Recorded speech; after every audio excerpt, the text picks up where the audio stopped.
എന്നെ പരിചയപ്പെടുത്തി. എൻ്റെ പേര് പ്രസീത. കണ്ണൂർ ജില്ലയിലെ ഇരിട്ടിക്കടുത്തുള്ള പുന്നാട് സ്വദേശിയാണ്. എൻ്റെ ഫാമിലി ആദ്യം തന്നെ പരിചയപ്പെടുത്താം. ഞാനും ഹസ്ബൻഡും രണ്ട് ആൺകുട്ടികളാണ്. അത് മൂത്തവൻ ആകാശ്, ഇപ്പോ റോയൽറ്റി അച്ചീവർ ആണ്. രണ്ടാമത്തവൻ LLBക്ക്. എന്നെ അമ്മയും മൂന്ന് സഹോദരങ്ങളും അടങ്ങുന്നതാണ് എൻ്റെ ഇത്ര നാളും ഉള്ള കുടുംബം. പക്ഷെ ഇപ്പൊ വലിയൊരു ഫാമിലിയാണ്. RCM കുടുംബം കൂടി ആയപ്പോ ഏറ്റവും വലിയൊരു ഫാമിലിയായി തന്നെ എനിക്ക് മാറാൻ പറ്റി. അതില് ഒരുപാട് സന്തോഷം. അപ്പോ RCMല് വരാനുണ്ടായ കാരണം RCMനെ ഇഷ്ടപ്പെട്ട് വന്നതല്ല. RCMല് എൻ്റെ സഹോദരനായ പ്രമോദ് സാറ് എന്നെ ഇതിലേക്ക് എന്താ പറയാ തള്ളിയിട്ട് തന്നെ പറയാൻ പറ്റും. അങ്ങനെ ഒരു അവസരത്തിലേക്കൂടെയാണ് ഞാൻ കടന്നു വന്നത്. ഞാൻ മുന്നേ ഇതില് കണ്ടിട്ടുണ്ടാവും, പോസ്റ്റർ കണ്ടിട്ടുണ്ട്. തൊഴിലുറപ്പുകാരി, ടൈലറിങ് മേഖലയിലൊക്കെ ചെയ്തുകൊണ്ടിരിക്കുന്ന ഒരു സാധാരണ കുടുംബം. എന്താ രണ്ടറ്റവും കൂട്ടിമുട്ടിക്കാൻ വകയില്ലാത്ത ഒരു കുടുംബം തന്നെ പറയാൻ പറ്റും. ഒരാഗ്രഹങ്ങളില്ല, ഒരു പ്രതീക്ഷകളില്ല, കുറെ അസുഖങ്ങളും കുറെ കഷ്ടപ്പാടുകളും മാത്രം ദൈവം തന്നു. അതിന് രണ്ട് കൈകൊണ്ട് കൈനീട്ടി സ്വീകരിച്ചു. പക്ഷെ ആരോടും പരാതി പറഞ്ഞില്ല. ദൈവത്തില് കുറെ സങ്കടങ്ങൾ പറയും, കരിയും, അത്രമാത്രം. പക്ഷെ ഇങ്ങനൊരു ജീവിതം ഉണ്ടെന്ന് പ്രതീക്ഷിച്ചതല്ല. അത് RCMൽ വന്നപ്പോൾ മനസ്സിലായി. അതിന് ഇടയാക്കിയ നമ്മുടെ ദൈവതുല്യനായ TCGക്ക് മുമ്പിൽ കൈകൂപ്പുന്നു, നമിക്കുന്നു. അതുപോലെ തന്നെ നമ്മുടെ മെന്ററായിട്ടുള്ള മൂർത്തി സാറിനും അകല മാഡത്തിനും എത്ര നന്ദി പറഞ്ഞാലോ. എല്ലാവരും പാദത്തിൽ തൊട്ട് നമസ്കരിച്ചുകൊണ്ട് ഞാൻ എൻ്റെ അനുഭവം ഷെയർ ചെയ്യുന്നു. RCMൽ ഉള്ളതെന്ന് വെച്ചാൽ നമ്മൾ പച്ചയായ സത്യങ്ങൾ പഠിച്ചു പറയാല്ല, അത്രേ ചെയ്യാനുള്ളൂ. ഞാനൊന്നും ഒരു പ്രത്യേകമായിട്ടൊരു തയ്യാറെടുപ്പോടു കൂടി വന്നതല്ല. കാരണം ഞാൻ മുന്നേ പറഞ്ഞു തന്നെയാണ് ഇപ്പോഴും പറയുന്നത്. അത് കേൾക്കുന്ന സമയത്ത് ചില ആൾക്കാർക്ക് തോന്നും ഇത് കേട്ട തന്നെയല്ലേ കേട്ടോണ്ട് നിൽക്കുന്നതെന്ന്. അപ്പോ കേട്ടത് തന്നെയാകും. എന്നാലും പുതിയ ആൾക്കാരുണ്ടെങ്കിൽ അതിനൊരു ഗുണം കിട്ടുവാണെങ്കിൽ അതെന്നെ എനിക്ക് കൊടുക്കാൻ പറ്റുന്ന ഏറ്റവും സന്തോഷകരമായ കാര്യം തന്നെയാണ്. എന്തായാലും തൊഴിലുറപ്പിനും ടൈലറിങ്ങിനൊക്കെ പോകുന്ന സമയത്ത് ഒരുപാട് ആരോഗ്യ പ്രശ്നങ്ങൾ ഉണ്ടാവും. എനിക്കല്ല, മകന് തന്നെ ഒരുപാട് ആരോഗ്യ പ്രശ്നങ്ങൾ ഉണ്ടായി. അപ്പോൾ എനിക്ക് എൻ്റെ ഏട്ടന്റെ വീട്ടിൽ പോകാൻ പറ്റില്ല. കാരണം അവൻ RCM ചെയ്യുന്നതാണ്. അപ്പം ഏത് സമയം നോക്കിയാലും RCMന്റെ തവിടെണ്ണയും. ഒരു കാര്യം, ഒരു വേദനയോ ഒരു കാര്യങ്ങളോ നമുക്ക് അവരെ മുമ്പെന്ന് പറയാൻ പറ്റില്ല. അപ്പോൾ എന്തെങ്കിലും വലിച്ചിട്ട് RCM പറയും. അതുകൊണ്ട് ഞാനും മറ്റേ രണ്ട് ഏട്ടൻ കണ്ണൂർ ഭാഷയാണ് ഏട്ടൻ, ക്ഷമിക്കണം. നല്ല പോരായ്മ ഉണ്ടാവും. കാരണം ഇങ്ങനെയൊന്നും എന്താ ഇങ്ങനെ ഒരു അവസരത്തിലേക്ക് വരുമെന്ന് അറിയില്ലല്ലോ. പക്ഷെ അതുകൊണ്ട് ക്ഷമിക്കുക. പിന്നെ പ്രമോദ് സാറിൽ കയറിയിട്ടുണ്ട്. ആദ്യമായിട്ട് പ്രമോദ് സാറിനോട് നന്ദി അറിയിക്കുന്നു. അവരെ ട്രെയിനിലാണ് വർക്കിന് പോയിക്കൊണ്ടിരിക്കുന്നു. അപ്പൊ ഇന്ന് എന്റെ കാണപ്പെട്ട ദൈവം തന്നെ പറയാൻ പറ്റുന്നത് എന്റെ സഹോദരൻ തന്നെയാണ്. എന്നെ തള്ളിയിട്ടതാണെങ്കിലും ഒരു ശല്യക്കേട് കൊണ്ട് ഞാൻ RCMന്റെ ഐഡിയ എടുത്തതാണെങ്കിലും എന്റെ ജീവിതം മാറ്റിമറിച്ച ഒരു മഹാവ്യക്തി തന്നെയാണ് പ്രമോദ് സാറ്. നല്ല ക്ഷമയുള്ള ഒരു മനുഷ്യനാണ് കേട്ടോ. എന്റെ മൂന്ന് സഹോദരനാണ് ഏറ്റവും ക്ഷമയുള്ള ഒരാളാണ് പ്രമോദ് സാറ്. അതുകൊണ്ടാവാം എന്നെ പിന്തുടർന്നുകൊണ്ട് നിന്നത്. എന്നോട് RCM പറയുന്ന സമയത്ത് ഞാൻ പുറകിലേ കൂടി ഇറങ്ങിപ്പോകുന്ന അവസരം ഒരുപാട് ഉണ്ടായിട്ടുണ്ട്. ഏട്ടൻ വീട്ടിലേക്ക് വരുമെന്ന് പറഞ്ഞിട്ടുണ്ട്. ഞാനിവിടെ ഇല്ലാന്ന് കള്ളം പറഞ്ഞ ഒരുപാട് നിമിഷങ്ങൾ ഉണ്ടായിട്ടുണ്ട്. കാരണം RCM കേൾക്കാൻ കഴിയല്ലായിട്ട്. അപ്പോ പിന്നെ ഞാൻ ചിന്തിച്ച ഒരു കാര്യം, ഇനി RCMന്റെ ഐഡിയ എടുത്തേക്കാം, അന്ന് ഈ ശല്യം നിൽക്കുമല്ലോ എന്ന് വെച്ചിട്ട് RCMന്റെ ഐഡിയ എടുത്തു.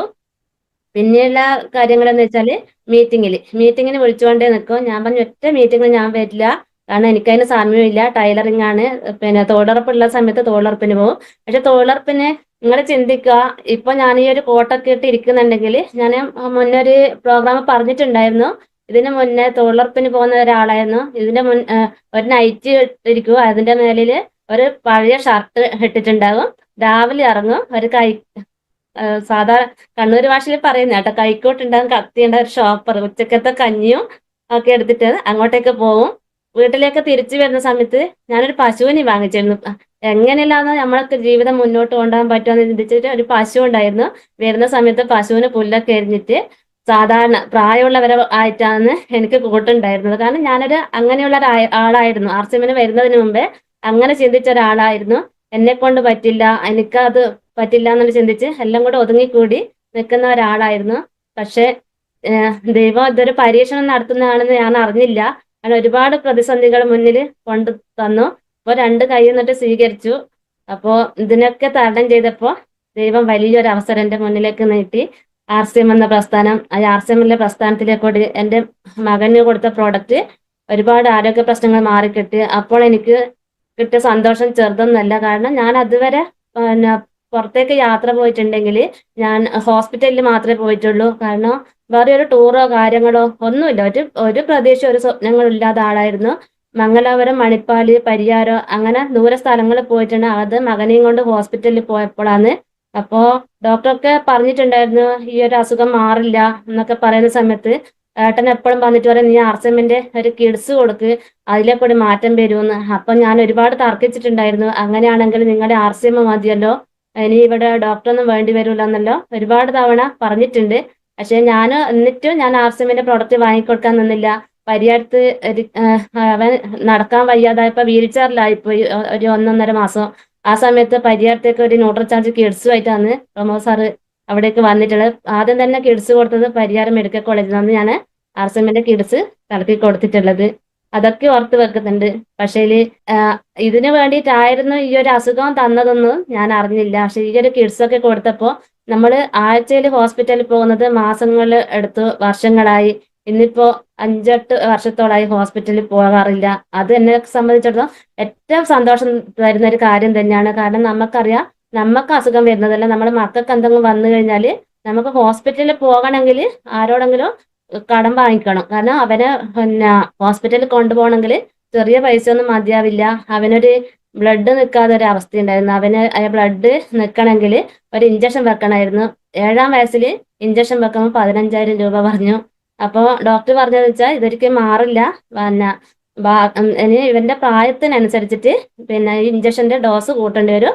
അപ്പോൾ പിന്നെ വലിയ പൈസ ലക്ഷങ്ങൾ വേണ്ടി വരുമെന്ന്. ഒരു സാധാരണക്കാരെ എനിക്ക് എവിടുന്ന് ലക്ഷങ്ങൾ ഉണ്ടാക്കാൻ പറ്റുമെന്ന് വെച്ചാൽ ആ സമയത്ത് ഞാൻ രോഗത്തെപ്പറ്റി മാത്രമേ ചിന്തിച്ചു. ഈ അസുഖം വരുമോ എന്നുള്ള പേടി കൊണ്ട് എല്ലാ ദിവസവും അസുഖം എന്ന് പറഞ്ഞ പോലത്തെ അവസ്ഥയായി. ഒരു ഓണോ വിഷോ നമ്മുടെ ഈ വീട്ടിലുണ്ടാവില്ല. എപ്പോ ഹോസ്പിറ്റലിൽ നിന്നാണ് ഓണം വിഷു ആഘോഷിക്കാറുള്ളത്. അത്രയും ആരോഗ്യ പ്രശ്നങ്ങൾ. ഇപ്പം ദൈവത്തോട് എപ്പം പറയൂ, ദൈവമേ എന്ന് പിന്നെ ഒരു പണിയുണ്ടായാൽ മതി, അതുപോലെ തന്നെ ഒരു അസുഖമില്ലാത്ത അവസ്ഥയിലേക്ക് മാറിയാൽ മതി എന്ന് മാത്രം എപ്പം ചിന്തിച്ചു. പക്ഷെ ദൈവം വിളി കേട്ടു. അത് ആർസിഎം എന്ന നന്മയിലെ കൂടി എനിക്ക് കാണിച്ചു തന്നു. അപ്പോ എനിക്ക് ആർസിഎമ്മിൽ നിന്ന് കിട്ടിയ ആദ്യത്തെ വരുമാനം എന്ന് വെച്ചാൽ 96 രൂപയായിരുന്നു. പക്ഷേ അതെനിക്ക് ഭയങ്കര ഇഷ്ടപ്പെട്ടു. പിന്നെ കിട്ടാൻ തുടങ്ങി അത് 100-ആയി, 200-ആയി. ഇന്ന് ഒരു പേളെന്ന ലെവലിൽ നിൽക്കുന്നുണ്ടെങ്കിൽ അഭിമാനിക്കാൻ പറ്റും. വെറും പേളല്ല, അത് കണ്ണൂർ ജില്ലയിലെ തന്നെ ആദ്യത്തെ ലേഡി ലീഡർ എന്നൊക്കെ വിളിച്ചിട്ട് പരിചയപ്പെടുത്തുമ്പോൾ ശരിക്കും പറഞ്ഞാൽ കണ്ണ് നിറഞ്ഞു പോകും. പേളായപ്പോ തന്നെ ഒരുപാട് കരഞ്ഞിട്ടുണ്ട്. കാരണം എല്ലാവർക്കും അറിയാലോ, എന്തായാലും സന്തോഷം വരുമ്പോൾ നമുക്കൊരു കരച്ചിൽ വരും. ആ ഒരു അവസ്ഥയിലേക്ക് എത്തിയിട്ടുണ്ട്. പക്ഷെങ്കിൽ അത് പെട്ടെന്നുണ്ടായ ഒരു അനുഭവമല്ല. അതിന് വേണ്ടിയിട്ട് നല്ല രീതിയിൽ പ്രയത്നിച്ചിട്ടുണ്ട്. നല്ല രീതിയിൽ പ്രയത്നിച്ചിട്ടുണ്ടെന്ന് എനിക്ക് തന്നെ അറിയാം. നേടിയെടുത്തത് തന്നെയാണ്. അല്ലാതെ എന്നാ ആരോ ചെയ്തതിന്റെ ഫലം അനുഭവിച്ചതല്ലെന്നും എനിക്കറിയാം. അതിന് വേണ്ടിയിട്ട് ഞാൻ അതിനു വേണ്ടിയിട്ട് ഈ സഹായം ചെയ്ത എല്ലാ ലീഡേഴ്സിനും, അത് പേരെടുത്ത് പറഞ്ഞ ഒരു ലീഡേഴ്സിനെ വിട്ടുപോയിട്ടുണ്ടെങ്കിൽ അത് വിഷമം വരും. അതുകൊണ്ട് എന്നാ TC ജമാല്, പ്രമോദ് സാറിന് വരെ എൻ്റെ നന്ദി അറിയിക്കുന്നു. അതുപോലെ തന്നെ എൻ്റെ ടീം അംഗങ്ങളും, എൻ്റെ ടീം എൻ്റെ അഭിമാനം തന്നെ എനിക്ക് പറയാൻ പറ്റും. എൻ്റെ കൂടെ നിൽക്കുന്ന എല്ലാ ടീം അംഗങ്ങൾക്കും ഒരുപാട് ഒരുപാട് നന്ദി അറിയിക്കുന്നു. കാരണം നമുക്കറിയാലോ, നമ്മുടെ ലീഡേഴ്സിനെ പറ്റിയിട്ട് നമ്മൾ ഇവിടുന്ന് നല്ല വാക്കുകൾ കേൾക്കുന്ന സമയത്ത് നമുക്ക് അഭിമാനം തന്നെയാ. കാരണം എവിടെ പോയാലും ഇപ്പൊ എന്ന് വെച്ചാൽ എന്നെ പറ്റിയിട്ട് പല സ്ഥലങ്ങളിൽ നിന്നും പറയുന്ന കേട്ടപ്പോ, ഇപ്പൊ ഞാനൊരു കടയിൽ പോയിട്ടുണ്ടെങ്കിൽ, കഴിഞ്ഞ ദിവസം ഒരു കടയിൽ പോയപ്പോ എന്നോട് പറഞ്ഞത്, ഞാൻ ഇന്ന് കണ്ണൂർ ഒരു ഷോപ്പിൽ പോയിരുന്നു. അപ്പോൾ നിങ്ങൾ അമ്മയും മകനും പുന്നാട് നിന്ന് ഒരു ആർസിഎം ചെയ്യുന്ന അമ്മേനും മകനെ അറിയോ എന്ന് ചോദിച്ചു. ഞാൻ പറഞ്ഞു അവരെന്റെ വീടിന്റെ അടുത്താന്ന് പറഞ്ഞു. അതൊക്കെ കേൾക്കുന്ന സമയത്ത് ആരാരും അറിയപ്പെടാതെ, ആരും എന്റെ ചുറ്റുവട്ടത്തുള്ള കുറച്ചാൾക്ക് അറിയാന്നല്ലാതെ മറ്റാരും അറിയപ്പെടാതെ ഒരു വ്യക്തിയായിരുന്നു. അന്നൊക്കെ എന്റെ വീട്ടിൽ ഹോം മീറ്റിംഗ് വിളിച്ചു കഴിഞ്ഞാല് ഐസാറ്, വിജയ് സാറൊക്കെ പറഞ്ഞു ഹോം മീറ്റിംഗ് എന്ന്. അപ്പൊ ഞാൻ ചിന്തിക്കും ഇവർക്കൊക്കെ ആര് വരാനാ ഇവിടെ ഹോം മീറ്റിംഗ് വിളിച്ച് എന്ത് പറഞ്ഞിട്ട് വിളിക്കാനാന്ന് വെച്ചിട്ട് വെറുതെ വിളിക്കും. ആരും വരാറില്ല. ഒരു ദിവസം മീറ്റിങ്ങിനെത്തപ്പോ വിജയ് സാറും ഐസാറും ഞാനും പ്രമോദ് സാറും മാത്രമേ ഉണ്ടായിട്ടുള്ളൂ. എന്നോട് പറഞ്ഞ് വിഷമിക്കണ്ട, ആദ്യമൊക്കെ മീറ്റിംഗ് വിളിക്കുന്ന സമയത്ത് ഇങ്ങനെ ഉണ്ടാവും എന്ന് വെച്ചാൽ അവര് മോട്ടിവേഷൻ ചെയ്തു. രണ്ടാമത് എന്റെ വീടിനടുത്ത് തന്നെ ഒരു മീറ്റിംഗ് വെച്ചു. അപ്പൊ ഇവരുടെ അടുത്തുള്ള ഒരു ഓട്ടോ ഡ്രൈവറാണ്. അപ്പൊ അവര് പറഞ്ഞു നമുക്ക് അവരെ വീട്ടിൽ മീറ്റിംഗ് വെക്കാൻ ഞാനെല്ലാം പ്ലാൻ ഇട്ടിട്ടുണ്ടെന്ന് പറഞ്ഞു. അപ്പൊ നമ്മൾ കുറെ സാധനമൊക്കെ ആയിട്ട് അജിത്ത് സാറും പ്രമോദ് സാറും ഞാനൊക്കെ ആ വീട്ടിലേക്ക് പോകുന്ന സമയത്ത് അവര് പറഞ്ഞു അവര് ആർസിഎം പറഞ്ഞിട്ട് ഇങ്ങോട്ടേക്ക് പിറ്റേ ദിവസം അവരും ഫുള്ള് മാറി ആർസിഎം പറഞ്ഞിട്ട് ഇങ്ങോട്ടേക്ക് വരണ്ട, ഇങ്ങനത്തെ ഒരു സംഭവം എന്റെ വീട്ടിലേക്ക് വേണ്ട, എടുത്തിട്ട് പോയിക്കൊള്ളണമെന്ന് പറഞ്ഞു. സത്യമായ ഒരു അവസ്ഥ, ഒരു ലീഡറെ വിളിച്ചു വരുത്തിയിട്ട് അവരെ അപമാനിച്ചപ്പോ അതും ഐസാറിന് പിന്നെ എപ്പം ചിരിയാ. എന്ത് കേട്ട് കഴിഞ്ഞാൽ ചിരിക്കുന്ന ഒരു പ്രകൃതമായതുകൊണ്ട് കുഴപ്പമില്ല. സാർ പറഞ്ഞു പ്രസീത ചേച്ചി നമുക്ക് പോകാം, നിങ്ങളുടെ വീട്ടിൽ നിന്ന് ഒരു കട്ടൻ ചായ ഒക്കെ വെച്ചിട്ട് നമുക്ക് അവിടെ ഇരിക്കാം, കുഴപ്പമില്ലാന്ന് പറഞ്ഞു. പിന്നെ എന്റെ വീട്ടിലേക്ക് കുറച്ച് കുറച്ച് ആൾക്കാർ വരാൻ തുടങ്ങി. ഞാൻ എന്നും പറയാറ് എന്റെ ചെറിയ വീടാണ്, ഒരു സാധാരണക്കാരിയാണല്ലോ. അപ്പൊ എന്റെ വീട്ടിലേക്ക് ഇപ്പോ ആൾക്കാരെ കൊള്ളാതെ അവസ്ഥ വന്ന്, മീറ്റിംഗ് നടത്താൻ എന്റെ വീട്ടിലേക്ക് ആൾക്കാരെ കൊള്ളാതെ അവസ്ഥ. സ്റ്റെപ്പുമില്ലും പല സ്ഥലങ്ങളിലൊക്കെ ഇരുന്ന് ഇപ്പൊ ഞാൻ എന്റെ വീട്ടില് ഹോം മീറ്റിംഗ് വെക്കാറില്ല, വലിയ ഹാളിലേക്ക് മീറ്റിംഗ് വെച്ചു. മീറ്റിംഗിന്റെ പ്രാധാന്യം ഞാൻ തിരിച്ചറിഞ്ഞ അന്ന് മുതൽ ഞാൻ എല്ലാ മീറ്റിങ്ങിനും പ്രാധാന്യം കൊടുക്കും. അതുപോലെ തന്നെ ടീമിനെ പരമാവധി മീറ്റിങ്ങിലേക്ക് പങ്കെടുപ്പിക്കും. അതുപോലെ തന്നെ ഹോം മീറ്റിംഗുകൾക്ക് പ്രാധാന്യം കൊടുക്കും, ഹോം വിസിറ്റിങ്ങിന്. കാരണം നമുക്ക് ഏറ്റവും വേണ്ടപ്പെട്ടതാണ് ഹോം വിസിറ്റിംഗ്. ആർക്കും അറിയില്ല, കാരണം എല്ലാവരും ആൾക്കാരെ ചേർത്തിട്ട് ഇങ്ങോട്ടേക്ക് വരുന്നതാണ്, ഒരു കാര്യങ്ങളും അവർക്ക് പറഞ്ഞു കൊടുക്കുന്നില്ല. എനിക്കിപ്പോ വരുമാനം കിട്ടിയ മുതൽ എനിക്ക് എന്റെ മന്ത്ലി സ്റ്റേറ്റ്മെന്റ് അവരെ കാണിച്ചു കൊടുക്കാൻ പറ്റുന്നുണ്ട്. ആ സമയത്ത് പല വീടുകളിലും പോയപ്പോ കണ്ണ് തള്ളുന്ന അവസ്ഥയാണ്. ഇപ്പൊ എന്റെ കൂടെ ഉള്ള ഞാനൊരു 10ാം ക്ലാസ് മാത്രം വിദ്യാഭ്യാസമുള്ള എനിക്ക് സ്റ്റാർ പാർട്ടിനെ മെയിൻറ്റെയിൻ ചെയ്തപ്പോഴും എനിക്ക് 55,000 രൂപയിൽ കുറയാതെ എനിക്ക് വരുമാനം കിട്ടിയിട്ടുണ്ട്. അപ്പൊ ഇനി പേടാകുമ്പോ എന്തായിരിക്കും അവസ്ഥ അല്ലേ? അതിലും കൂടുതലേക്ക് എന്തായിട്ടും പോകാൻ പറ്റും. പക്ഷേങ്കിൽ ഇതില് ഏറ്റവും വലിയ സന്തോഷം എന്ന് വെച്ചാൽ ഇതിൽ ആരെയും ഒരു വലിപ്പച്ചെറുപ്പം ഇല്ലാതെ ആരെയും മാറ്റി നിർത്താതെ ലീഡേഴ്സ് കോഴിക്കുഞ്ഞുങ്ങളെ എങ്ങനെ ചേർത്ത് വെക്കുന്നു അതുപോലെ തന്നെ ചേർത്ത് വെക്കും. അതുകൊണ്ട് തന്നെയാണ് ഇതിൽ വിജയം ഉണ്ടാകുന്നത്. ഇപ്പോ മൂർത്തി സാറൊക്കെ നമ്മളെയൊക്കെ വിളിച്ച്, കാരണം അന്നൊക്കെ ഞാനിപ്പോ 5-8 വർഷത്തോളായല്ലോ RCMല്. ആ സമയം മുതൽ മൂർത്തി സാറൊക്കെ പിന്നെ ഫോണിൽ എന്റെ നമ്പർ കൂടി ഉണ്ട്. പല മെസ്സേജ് അയക്കുമ്പോൾ അതാണ് എനിക്ക് ഏറ്റവും വലിയൊരു സന്തോഷം. കാരണം ഇത്രയും ലക്ഷങ്ങൾ വാങ്ങുന്ന ഒരു വ്യക്തി നമ്മളെയൊക്കെ ഓർത്ത് വെക്കുക, ഒരു സാധാരണക്കാരിയായ എനിക്കൊക്കെ മെസ്സേജ് അയക്കുക എന്നൊക്കെ പറയുമ്പോല്ലേ, അത് പറഞ്ഞറിയിക്കാനാകാത്ത ഒരു സന്തോഷമാണ്. അപ്പോ ഞാൻ പറഞ്ഞു, ഞാൻ 5ാം ക്ലാസ് പഠിക്കുമ്പോൾ എന്റെ അച്ഛൻ മരണപ്പെട്ടിരുന്നു. അമ്മ കൂലിപ്പണി എടുത്തിട്ടാണ് നമ്മളെ വളർത്തിയത്. അതുകൊണ്ട് ആഗ്രഹങ്ങളോ മോഹങ്ങളോ ഒന്നുമില്ല.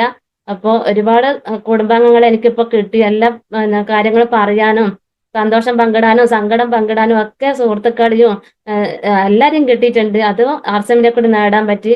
ഇത് ശരിക്കും പറഞ്ഞാല് എന്നെ പറ്റി പറയുന്ന സമയത്ത് RCMന് ഒരു കഥ തന്നെ ഉണ്ടാക്കാൻ പറ്റും. RCMന്റെ മുന്നേയും RCMന് ശേഷവും എന്ന് പറഞ്ഞിട്ടുള്ള കഥ തന്നെ എഴുതാൻ പറ്റുന്ന ഒരു അവസരത്തിലേക്ക് ഇപ്പൊ തന്നെ എന്റെ ജീവിതം മാറ്റി മറിക്കപ്പെട്ടു.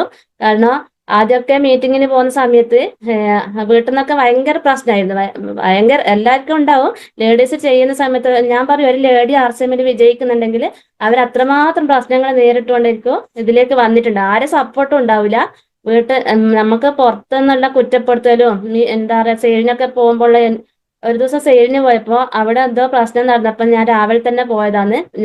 ഞാൻ ആദ്യം തന്നെ നോക്കുക, ഒരു ചെറിയ വീട്, നമ്മളിപ്പോഴത്തെ ഒരു സാധാരണക്കാരുടെ വീടാ നോക്കുക. ഒരു 10 രൂപേന്റെ സോപ്പെങ്കിലും ആദ്യം തന്നെ ചെലവാകുക പറഞ്ഞാൽ അതാണ് അന്നത്തെ ഒരു കച്ചവടം എന്ന് പറയാൻ പറ്റും.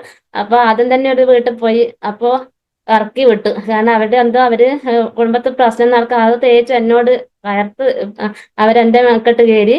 അപ്പൊ ഞാൻ കരഞ്ഞുകൊണ്ട് ആ വീട്ടിൽ നിന്ന് ഇറങ്ങി. അന്ന് വൈകുന്നേരം വരെയും കരഞ്ഞ്. അന്ന് വേണമെങ്കിൽ എനിക്ക് RCM നിർത്താമായിരുന്നു. പക്ഷെങ്കില് എനിക്ക് എന്റെ കഴിവല്ല, ദൈവം എന്റെ കൂടെ നിന്നു തന്നെ പറയാൻ പറ്റും. പക്ഷെങ്കിൽ അന്ന് പിന്നെ പ്രൊഡക്റ്റ് എടുത്ത് പോകുമ്പോൾ എന്റെ അടുത്തുള്ള ഒരു ലേഡി കൂടി ഉണ്ടായിരുന്നു. അപ്പോൾ ഞാൻ അവർക്ക് ഒന്നും ഇല്ലാത്തത് കൊണ്ട് തന്നെ അവരെ കൂട്ടി പോകുന്ന സമയത്ത് അതിന്റെ MRP അവർക്ക് കൊടുക്കും. ആ സമയത്ത് ഞാൻ MRP ഞാൻ എടുത്തിട്ടില്ല, അവർക്ക് കൊടുക്കുമായിരുന്നു. എന്നാൽ അവർ പിടിച്ചു നിൽക്കട്ടെ എന്ന് എഴുതിയിട്ട്. പക്ഷെങ്കിൽ അവർ ഇന്ന് RCM ഒരാളെ പരിചയപ്പെടുത്തി, അടുത്ത വീട്ടിൽ ഒരാളെ പരിചയപ്പെടുത്തി. അവരിന്ന് RCMല് റോയൽറ്റിയാണ്. പക്ഷെങ്കിൽ ഈ കൂടെ വന്ന സ്ത്രീ ഇന്നും ഷോപ്പുകളിൽ പോകുന്നുണ്ട്. 7,000 രൂപ ശമ്പളത്തിനൊക്കെ പിന്നെ കടകളിൽ പോകുന്നുണ്ട്. ഇന്ന് 5 ലക്ഷത്തിന് മേലെ ബിസിനസ് പോലെ വന്ന് നിൽക്കുന്നുണ്ട്. പക്ഷെ തിരിച്ചറിയുന്നില്ല. അങ്ങനെ ഒരുപാട് ആൾക്കാരല്ല. പക്ഷെ ഇത് യോഗം തന്നെ പറയാൻ പറ്റും. കാരണം ദൈവാധീനം എന്ന് പറയുന്നത് വെറുതെ അല്ല. ദൈവം അനുഗ്രഹിച്ചവർക്ക് RCM തൊടാൻ ആവോ. അതിന് വേണ്ടിയിട്ട് മുന്നേ ഒരുപാട് പരീക്ഷണം ദൈവം നടത്തിയിട്ട് മാത്രമേ RCM കയ്യിലേക്ക് കൊടുക്കൂ. ഇനി മരണം വരെ മരിച്ചു കഴിഞ്ഞാലും RCM മാത്രമായിരിക്കും എന്റെ ജീവിതം. ഞാൻ RCMൽ നിന്ന് മരിക്കുന്നതിൽ അതിൽ ഒരുപാട് സന്തോഷമുണ്ട്. പിന്നെ പ്രൊഡക്റ്റ് വെച്ചുള്ള റിസൾട്ട് എന്ന് വെച്ചാൽ കുറച്ചൊന്നല്ല, ഒരുപാട് റിസൾട്ട് കിട്ടുന്നുണ്ട്. എൻ്റെ അമ്മക്കൊക്കെ കിട്ടിയ റിസൾട്ട് ചെറുതൊന്നല്ല. കാലിന്റെ മുട്ടിന് ഓപ്പറേഷൻ പറഞ്ഞിരുന്നു, അത് ന്യൂട്രൽ ബീജം കൊടുത്ത് മാറി.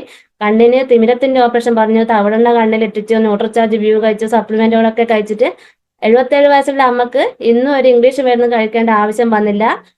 മുട്ടുവേദനയായിട്ട് നടക്കാൻ പറ്റാത്ത അമ്മ കഴിഞ്ഞ ഒക്ടോബറിൽ നമ്മൾ രാജസ്ഥാനിൽ പോകുന്ന സമയത്ത് 10 ദിവസം നമ്മളെ കൂടെ ഉണ്ടായിരുന്നു. അടിച്ചു പൊളിച്ച് യാത്ര ചെയ്ത് വന്നു. അതിൽ കഴിഞ്ഞ ദിവസം ഉണ്ടായ ഒരു അനുഭവം എന്ന് വെച്ചാല് എന്റെ അമ്മയുടെ അനിയത്തിന്റെ ഭർത്താവ് മരണപ്പെട്ടിരുന്നു. ഇപ്പൊ 3-ാമത്തെ ദിവസമാണ് ഇന്ന്. അപ്പൊ അമ്മ അവിടെ ആയിരുന്നു. പക്ഷെ അമ്മക്ക് 4 അനിയത്തിമാരാ. അനിയത്തിമാരൊക്കെ രോഗിയാ. അപ്പൊ ഇന്നലെ രാവിലെ പിന്നെ ആ വീട്ടിൽ നിന്ന് രാവിലെ എല്ലാവരും കൊളസ്ട്രോളിന്റെ, ഷുഗറിന്റെ, പ്രഷറിന്റെ, തൈറോയിഡിന്റെ ഒക്കെ ഗുളിക എടുത്ത് വെക്കുന്ന സമയത്ത് എന്റെ അമ്മ ചെയ്തത് തവിടെണ്ണ, ഗാമോറേസിനോട്, ന്യൂട്രിച്ചാർജ് വുമണ് ഒക്കെ എടുത്തു വെച്ചിട്ട് അമ്മ അവരോട് പറഞ്ഞ കാര്യം പോലും ഇതിൽ നിൽക്കുന്നുണ്ട്. അത് കേട്ടവര് പിന്നെ നിങ്ങളൊക്കെ എന്റെ അനിയത്തിമാരല്ലേ, എന്നിട്ട് നിങ്ങൾക്ക് ഇതൊന്നും കണ്ട് പഠിക്കാൻ പറ്റും, അന്നെ കണ്ട് പഠിക്ക്, അനക്ക് കുറച്ച് ഒരു ഇതാവുമെങ്കിൽ ഞാൻ ആർസിഎം ചെയ്യാനും എന്നിട്ട് ഭയങ്കര ആർസിഎം മാത്രമേ പറയുന്നുള്ളൂ എന്ന് പറയുന്നത് കേട്ടോ. അത് പറയിപ്പിക്കുന്നത് കാരണം വെച്ചാൽ അമ്മക്കറിയാം നമ്മളെ മാറ്റങ്ങൾ, അമ്മക്കുള്ള മാറ്റങ്ങൾ അറിയാൻ പറ്റും. പക്ഷേ ഒരനിയത്തിനെ കൈയൊക്കെ പിടിച്ചിട്ട് എടുത്തിട്ടാണ് അവിടെ പിറ്റേ ദിവസം കൊണ്ടുവന്നിട്ടുള്ളത്. ഇന്നും എന്റെ അമ്മ അവിടെ തന്നെയാണ് ഉള്ളത്. അതിലൊക്കെ നമുക്ക് അഭിമാനം വെച്ചാല് അഭിമാനം തന്നെയാണ്. പക്ഷേങ്കില് അവരും നമ്മളെ കൂടപ്പിറപ്പ് തന്നെയാണ്. പക്ഷേങ്കില് അവരൊന്ന് കേട്ടിട്ടുണ്ടെങ്കിൽ എന്ന് വെച്ചിട്ട് പിന്നെ ആഗ്രഹിക്കുന്നുണ്ട്. പക്ഷെ ആർസിഎമ്മിന്റെ ഐഡിയ എടുത്താട്ടാ അവർക്ക് 3 മക്കളെന്ന് ഇന്നലെ മരിച്ച ആപ്പന് പോലും 4 ലക്ഷത്തിന് മേലെ വോളിയം വരുന്ന ഐഡിയ ഉണ്ട്. അവരെ 2 മക്കൾക്കും 4 ലക്ഷത്തിന് മേലെ വോളിയം വരുന്ന ഐഡിയ ഉണ്ട്. പക്ഷെങ്കിൽ ഇവരൊക്കെ എന്നെ കാണുന്ന സമയത്ത് ഓടിക്കളിയാ. പക്ഷെ സമയമായിട്ടുണ്ടാവില്ല. കാരണം ഇതൊക്കെ അവരെ ഒരു പരീക്ഷണ സമയമായിരിക്കും. അതുകൊണ്ടാവും കേൾക്കാതെന്ന് എനിക്ക് തോന്നുന്നു. ചിലവര് ഇപ്പോ ആർസിഎം വിട്ടു പോകുന്നു, പരാതിയും പരിഭവങ്ങള്. കാരണം ഒരു ജീവിതമാണ്. ഒരു എന്താ പറയാ, നമ്മളൊരു ജീവിച്ചിരിക്കുമ്പോൾ കുടുംബത്തിലായാലും പല പ്രശ്നങ്ങൾ വരും, ഒക്കെ ഉണ്ട്. അപ്പോൾ നമ്മൾ എല്ലാവരും ഉപേക്ഷിച്ച് പോകുന്നില്ലല്ലോ. അതുപോലെ തന്നെയാണ് ആർസിഎം. ആർസിഎം ഒരു ജീവിതം മാത്രമേ ഉള്ളൂ. ആർസിഎമ്മിനെ നമ്മൾ ബിസിനസ് ആയിട്ട് കണ്ടു കഴിഞ്ഞാൽ നമുക്ക് എവിടെ എത്താൻ പറ്റില്ല. ആർസിഎമ്മിനെ ജീവിതമായിട്ട് കണ്ടു കഴിഞ്ഞാൽ ഞാൻ പേള് വരെ എത്തിയിട്ടുണ്ടെങ്കിലും ഇതുവരെ ആരോടും ബിസിനസ് ആയിട്ട് കണ്ടിട്ടില്ല. ഇന്ന് എൻ്റെ കൂടെ ജോലി റിസൈൻ ചെയ്തിട്ട് വന്നവർ പോലും ഉണ്ട്. പക്ഷേങ്കിൽ അവരൊക്കെ നടുവേദനയൊക്കെ ആയിട്ട് വീട്ടിലിരിക്കുന്ന സമയത്ത് ബോഡി സ്കാനറൊക്കെ എടുത്ത് പോയി ബോഡി സ്കാൻ ചെയ്തു. നടുവൊക്കെ ഓക്കെ ആയതിനു ശേഷം മാത്രമേ എന്റെ കൂടെ നിന്നിട്ടുള്ളൂ. അവരൊക്കെ ഇന്ന് സ്റ്റാർ അച്ചീവറാണ്. ഇപ്പൊ ഞാൻ ചിന്തിക്കുന്ന കാര്യം ആർസിഎം പറയാൻ പോകുന്ന വീട്ടിൽ ഒരു രോഗി വേണമെന്ന്.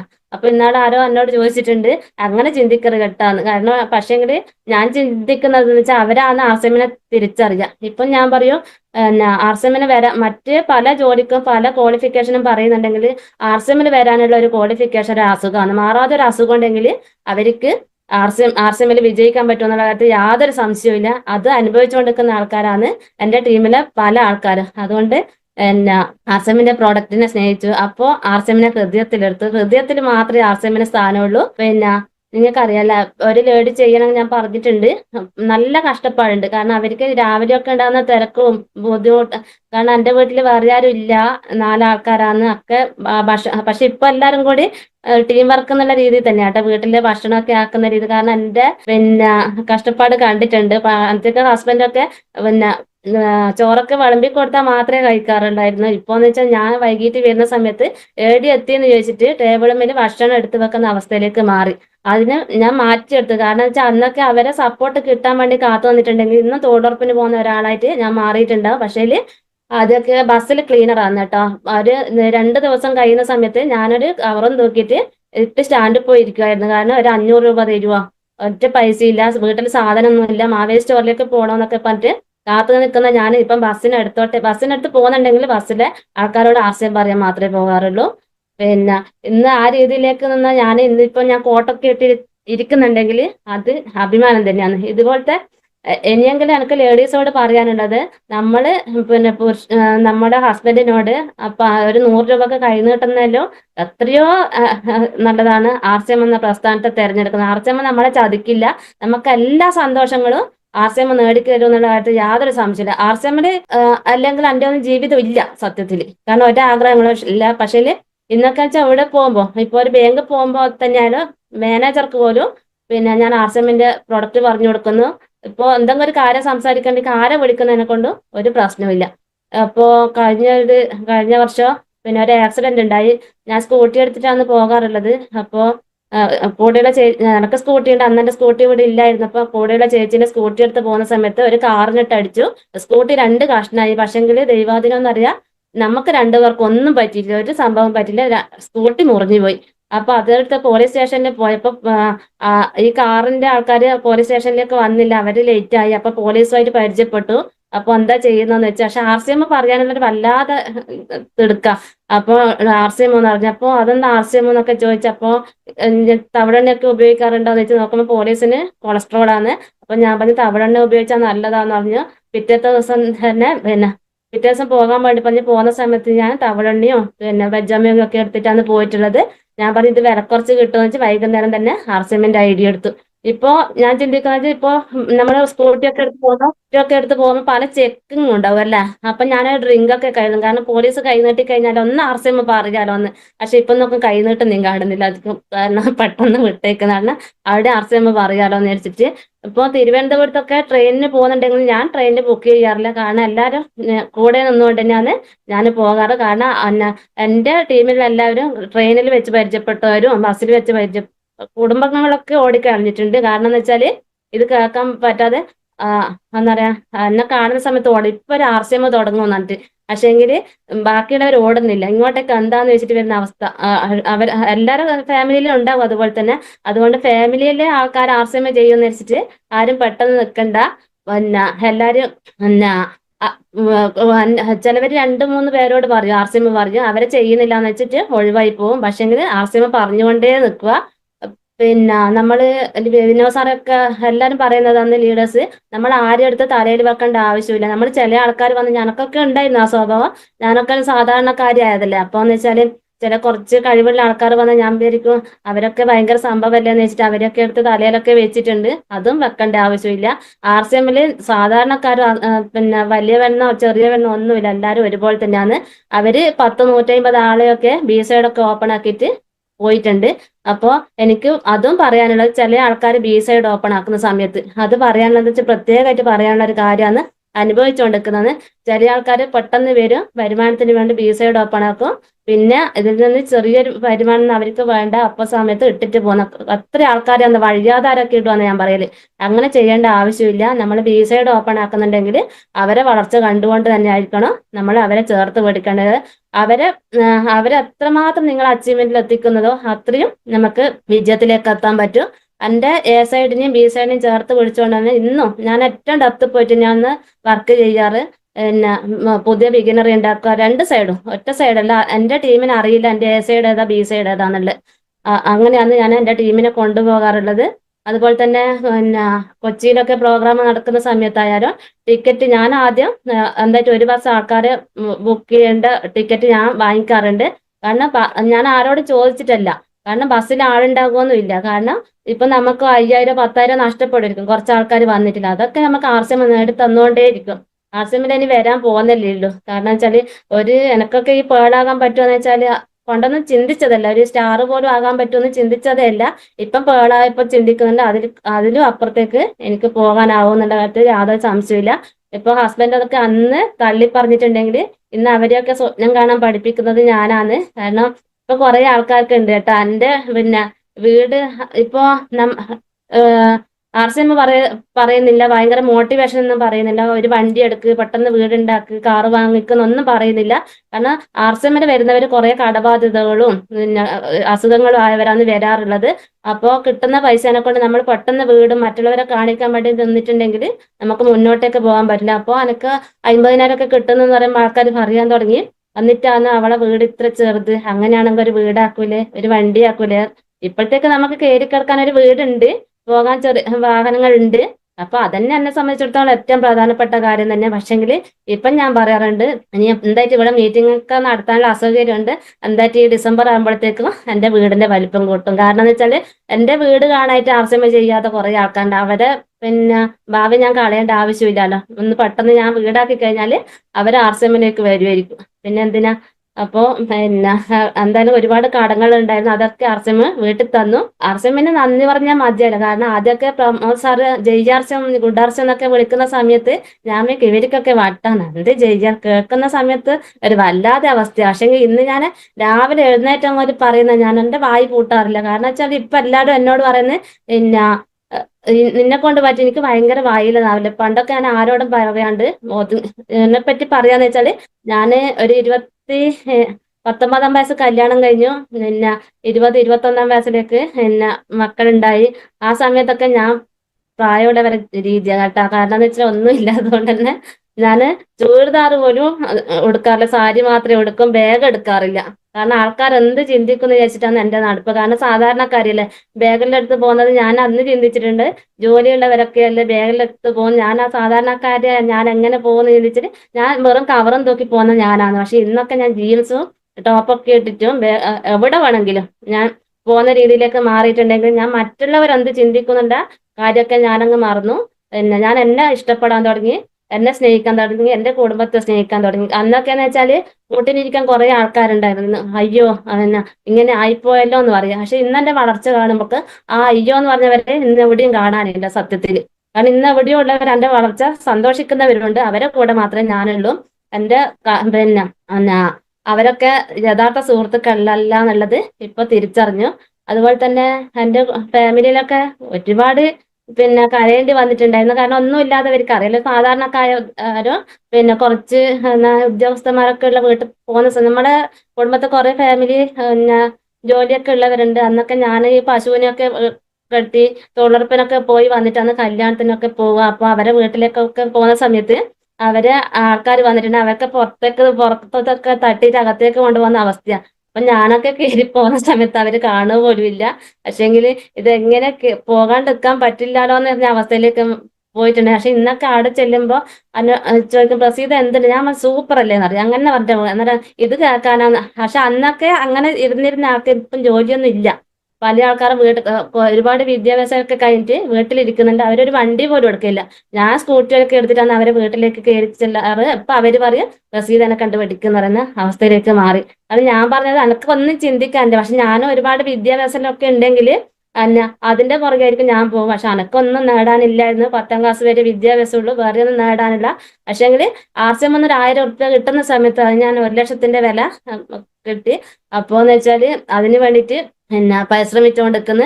ഇപ്പൊ അവർക്ക് ഇപ്പോ അടുത്തുള്ളവരൊക്കെ എന്നെ നേരിട്ട് നോക്കുന്ന അവസ്ഥയിലല്ല, ഒളിഞ്ഞു നോക്കുന്ന അവസ്ഥയിലേക്ക് മാറി. കാരണം പിന്നെ കണ്ണൂരിന്റെ ലേഡി ലീഡർ കുറെ മാലയൊക്കെ ഇട്ട് പിന്നെ ട്രോഫിയൊക്കെ പിടിച്ചപ്പോ പിന്നെ അംഗീകാരമൊക്കെ മേടിക്കുന്ന സ്റ്റാറ്റസ് മാത്രമേ കാണാറുള്ളൂ. ഇപ്പൊ ഒരു കല്യാണ വീട്ടിലൊക്കെ പോയി കഴിഞ്ഞാല് എന്നോട് പറയും, നീ അടിച്ചു പൊളിക്കലല്ലേ, പല യാത്രകളും കാണാൻ സ്റ്റാറ്റസ് മാത്രമാണെന്നല്ലോ കാണുന്നുള്ളൂ. ഞാൻ പറയൂ, വടി വെട്ടാൻ പോയില്ല, അടിയുടെ തുടങ്ങിയെന്ന് ചോദിക്കുന്ന അവസ്ഥയിലേക്ക് മാറി. കാരണം ഇത് പറയാൻ വേണ്ടിയിട്ട് എന്നെ കൊണ്ട് സാധിക്കുന്നുണ്ട്, വെറും ഒരു വാക്കല്ല. പക്ഷെ ആർസിഎമ്മിനെ ചേർത്ത് പഠിച്ചു കഴിഞ്ഞാല് നമ്മുടെ ജീവിതം മാറ്റിമറിക്കുന്നുള്ള കാര്യത്തില് യാതൊരു സംശയമില്ല. ആദ്യമൊക്കെ തുടക്കത്തിൽ നല്ല കഷ്ടപ്പാടുണ്ട്. ഹേമന്ത് സാർ എന്നും പറയാറുള്ള പോലെ നല്ല വേദന അനുഭവിക്കും ആർസിഎം, വേദനിപ്പിക്കും, നല്ല പോലെ വേദനിപ്പിക്കും. ആ സമയത്ത് നമ്മൾ അവിടെ പിടിച്ചു നിന്നിട്ടുണ്ടെങ്കിൽ മാത്രമേ നമുക്ക് വിജയിക്കാൻ പറ്റൂ. ഇതിൽ ഒരുപാട് ലേഡീസ് ഉണ്ട്, എല്ലാവർക്കും ഇതിലേക്ക് മാറാൻ പറ്റുമോ. അതുകൊണ്ട് എല്ലാവരും ആർസിഎമ്മിനെ സീരിയസ് ആയിട്ട് എടുക്കുക. പിന്നെ അതുപോലെ തന്നെ എന്റെ മകന്റെ സപ്പോർട്ട്, ഒരു വീട്ടിൽ തന്നെ 2 അച്ചീവറെ കൊണ്ടാണ് പോകുന്നത്.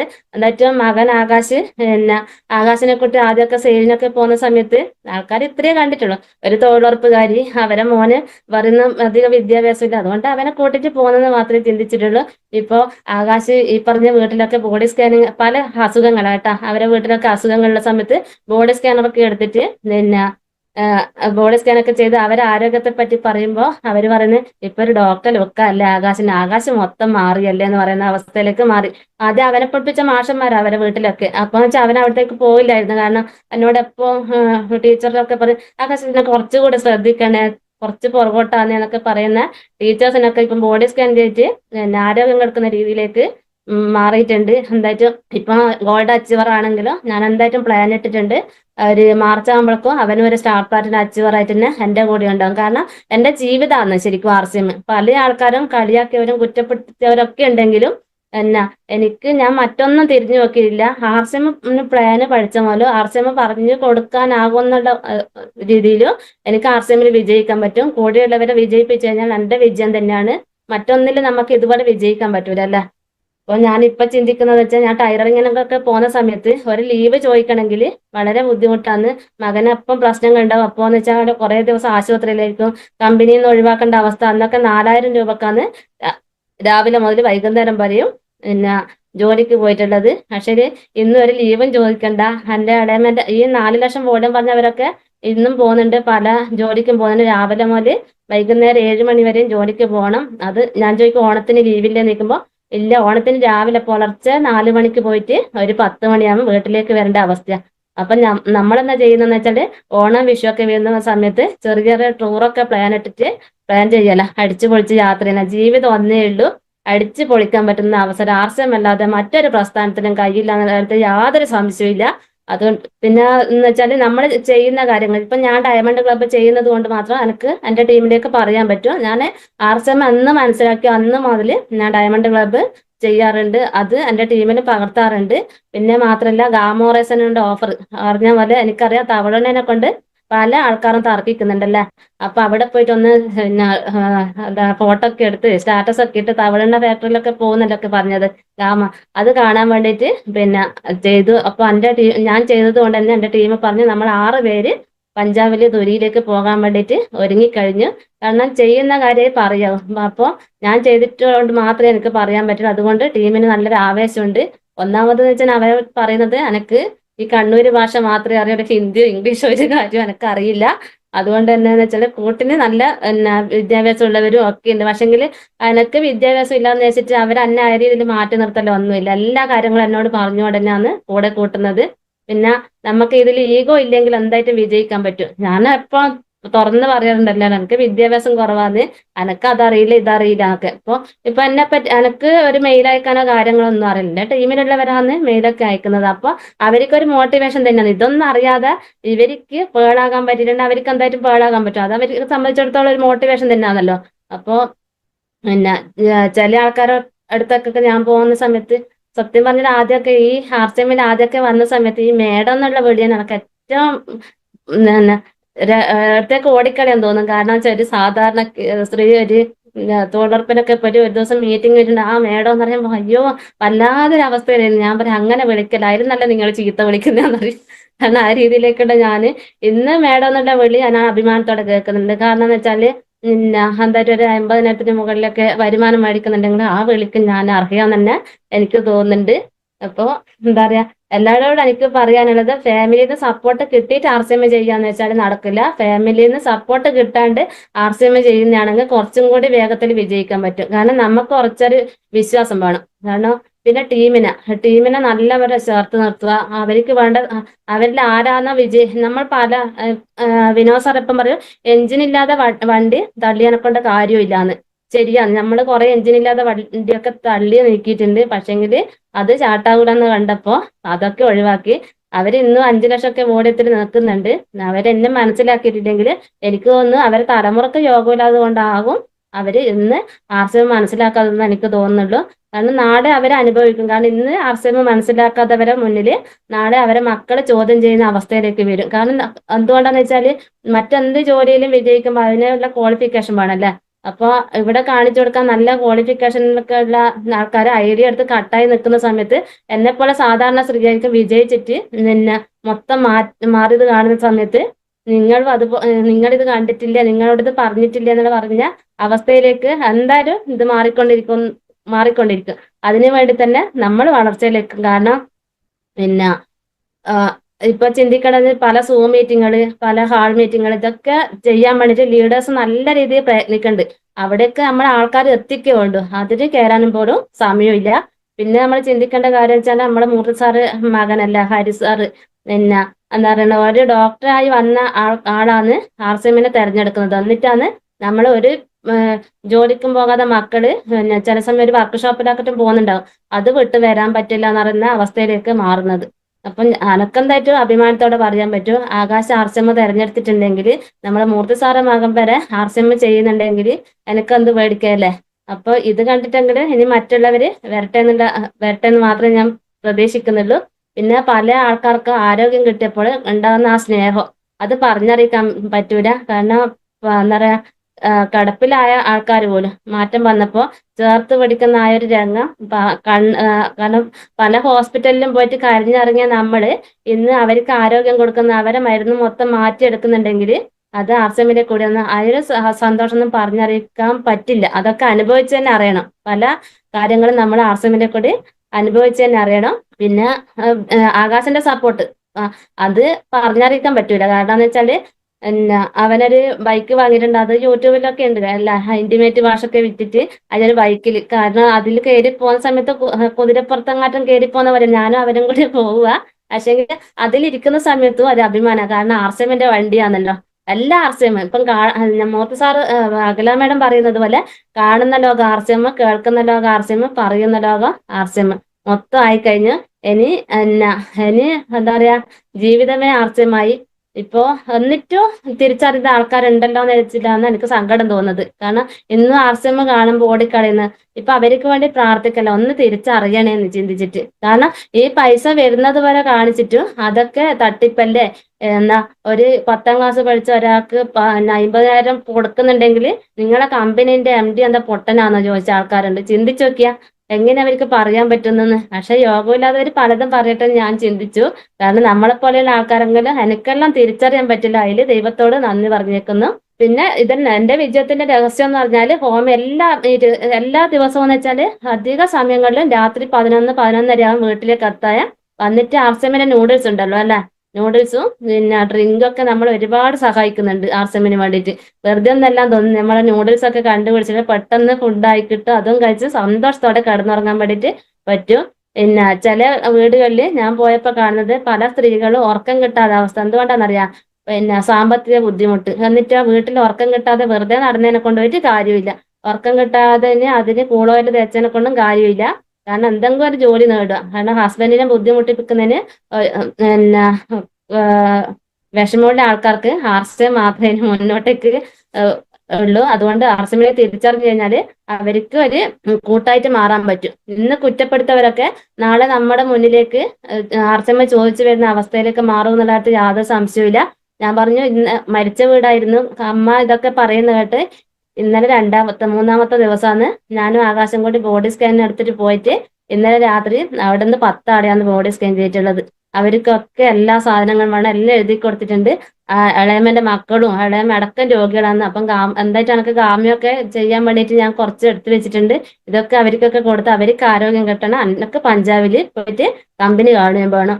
അതെന്റെ ഒരു ലക്ഷ്യം തന്നെയാണ്. ഇവർക്ക് ആരോഗ്യം കിട്ടുന്നതോടൊപ്പം എന്റെ ടൂറും കൂടി പ്ലാൻ ഇടാൻ പറ്റുന്നുണ്ട് എന്നുള്ള കാര്യത്തിൽ യാതൊരു സംശയമില്ല.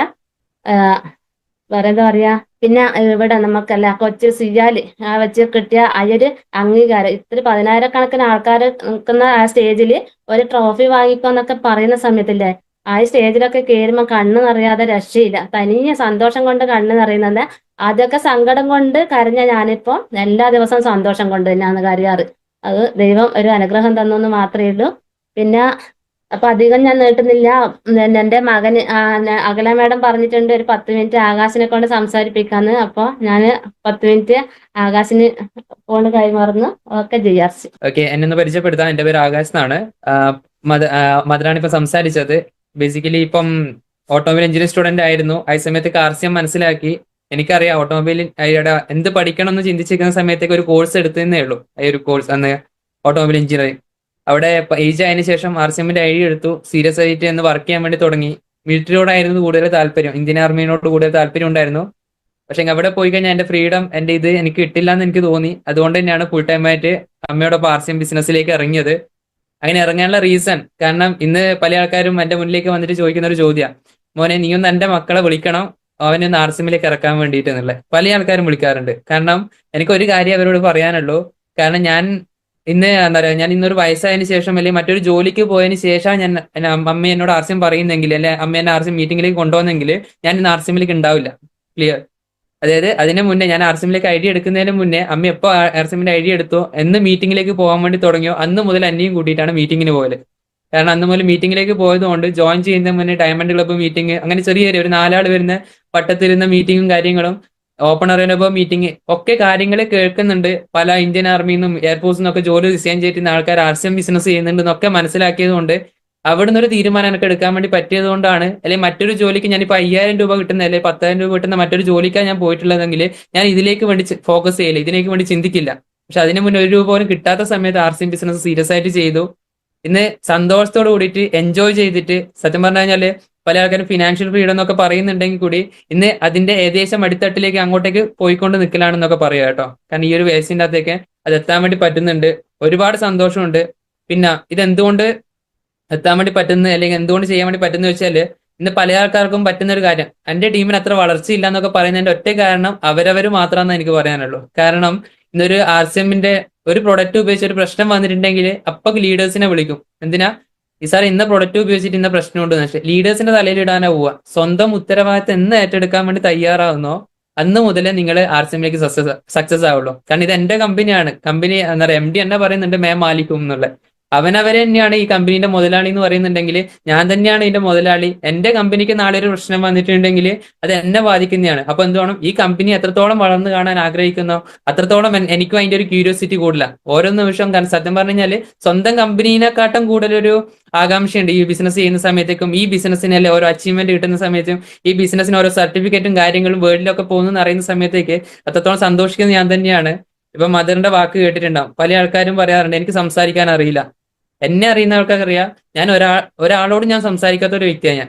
പക്ഷെ ഇന്ന് സത്യം പറഞ്ഞു കഴിഞ്ഞാൽ വായി കൂട്ടാൻ സമയം കിട്ടാറില്ല കേട്ടോ. രാവിലെ തുടങ്ങിയ ചെയ്യാർച്ചനം രാത്രി വരെ പറയുന്ന സിറ്റുവേഷനിലേക്കാണ് പോയത്. മദർ പറയുന്നത് കേട്ടല്ലോ. കാരണം പല ആൾക്കാരും ലാംഗ്വേജ് എനിക്ക് ഇങ്ങനെ സംസാരിക്കാൻ അറിയില്ല പ്രസംഗിക്കാൻ അറിയില്ല എന്ന് പല ആൾക്കാരും പറയുന്നുണ്ടെങ്കിൽ ഇപ്പൊ അമ്മേന്റെ സംസാരം കേട്ടു തനി കണ്ണൂർ ഭാഷയാണ്. കാരണം എത്ര ആൾക്കാർക്ക് എനിക്ക് മനസ്സിലായി എന്ന് എനിക്കറിയില്ല. കാരണം സ്പീഡിൽ ഓടിച്ചു പോയിട്ടുണ്ട്. ലാംഗ്വേജ് ഒരു എന്താ പറയാ പച്ചയായ മലയാളം എന്നൊക്കെ പറയില്ല ഈ രീതിയിലേക്കാണ് ഇങ്ങോട്ടേക്ക് തനി കണ്ണൂർ ഭാഷയിലേക്കാണ് പറഞ്ഞിട്ടുള്ളത്.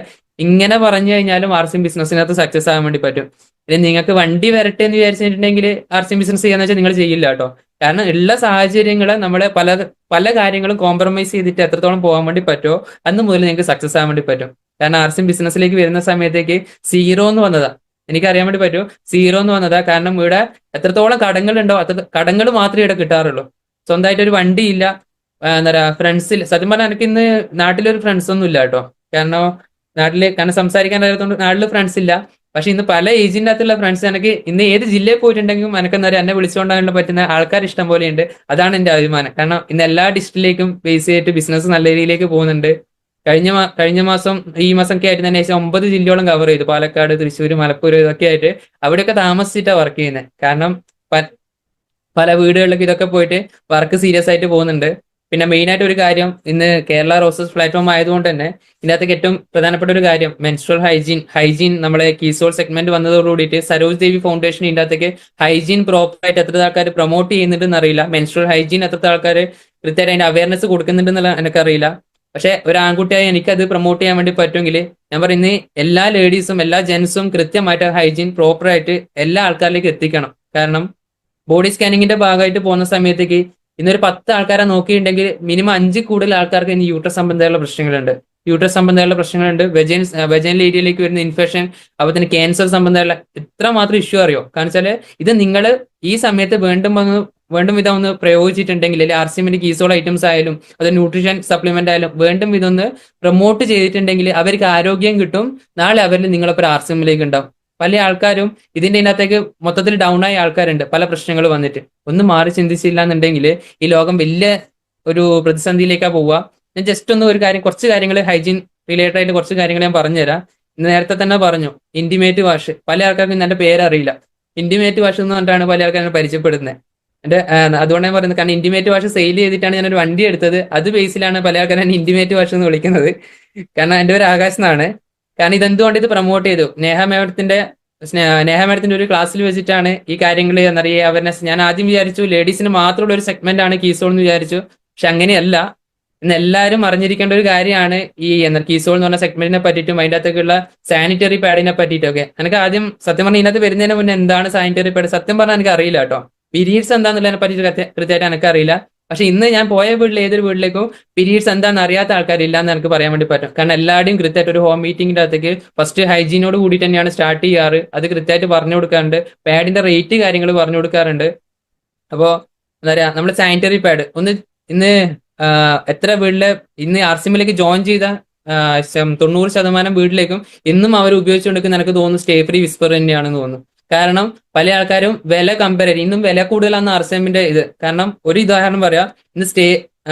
ഇന്ന് മാർക്കറ്റിൽ കിട്ടുന്ന ഒരു പാഡ്, നമ്മൾ മിക്കതായിട്ട് യൂസ് ചെയ്യുന്ന പാഡ്, ഞാൻ പേര് പറയണ്ടെന്ന് വിചാരിച്ചു പക്ഷെ എങ്കിലും വായിലേക്ക് വന്നു പോയി കേട്ടോ.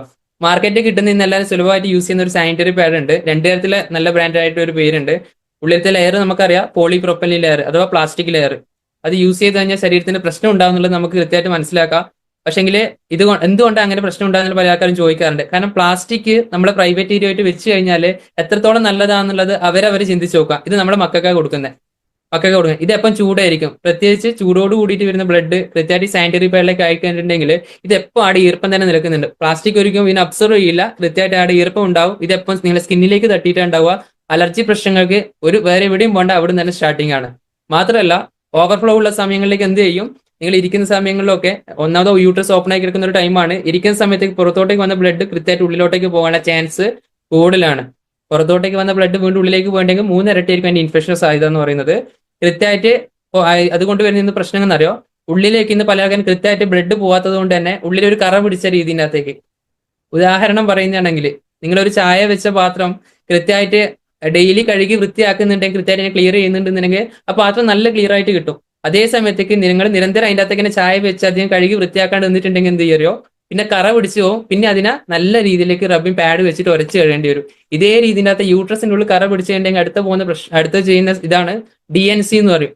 അതായത് ഉള്ളിലേക്കുള്ള ബ്ലഡിനെ, കറ പിടിച്ച ബ്ലഡിനെ ചുരണ്ടി എടുക്കുന്ന സിറ്റുവേഷൻ. അത് ചെയ്തവർക്ക് അറിയാം എത്രത്തോളം സുഖമുള്ള കാര്യമാണെന്നുള്ളത്.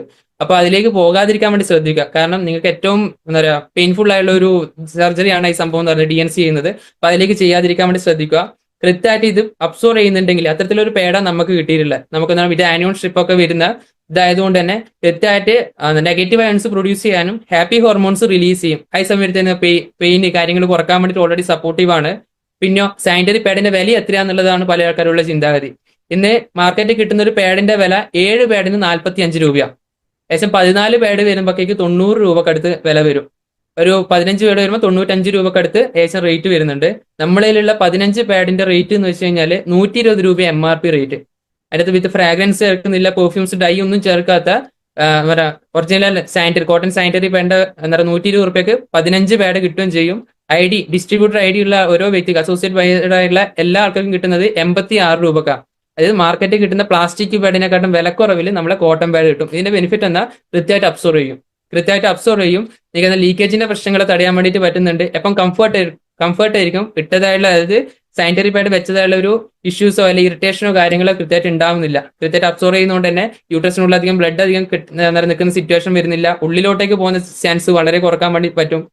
പിന്നെ ഇന്ന് എല്ലാവരും എളുപ്പമാർഗം നോക്കി മറ്റൊരു കാര്യത്തിലേക്ക് പോകുന്നുണ്ട്.